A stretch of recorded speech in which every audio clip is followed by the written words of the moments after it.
rahmatullahi ta'ala wa barakatuhu masu sauraron mu. A yau dai na zo muku da labarin wata zawara cikin wawa mai suna Nana, wacce ake yi wa lakabi da mai muryar madara. Inda ta bayyana wa duniya tsantsan so da ƙauna da take yi wa mai girma gwamna Ganduje. In dai soyayya ce na baki, tuntuni na tantance aurenki. Soyayya sa'a ce gana ki, ni ma na yi wadace samun ki. Idanu ba sa gajiyawa da kallon ki, dare rana safiya buri na mu kasance tare. Masu sauraron mu, ga dai labarin nan kai tsaye daga bakin mai ita. Ai sauraro lafiya. Taku har kullum Maman Daji. A gaskiya a rayuwata ina son Abdullahi Umar Ganduje. Zuciyata ta daɗe tana son shi. Na rasa ta yaya zan faɗa, ina son shi sosai. Ƙaunar da nake masa ta wuce gaban su. Ƙauna ce nake masa tsantsa.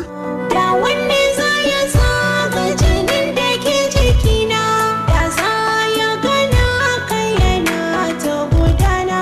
Akan ƙauna na ta kaina, masoyina nake tunawa.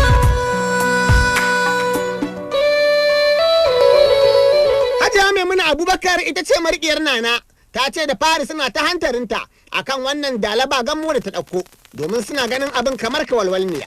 Amma yadda ta kafe tsawon lokaci ya sa suka haƙura suka miƙa komai ga Ubangiji ta'ala, tunda dai aure nufin Allah ne, kuma matar mutum kabarinsa.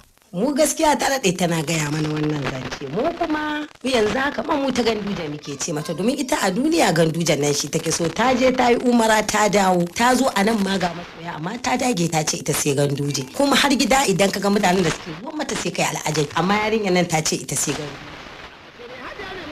Ta roƙi bayan Allah masu ikon haɗa su da su taimaka a kashe gobarar soyayyar da ke balbali a zuciyar wannan ƴata su. Dan Allah an fatan da a taimaka mana a sada ta da Abdullahi Umar Ganduje, dan Allah dan Annabi. To Allah ya sa makusanta sun ji, mu dai namu saƙo maƙoƙo.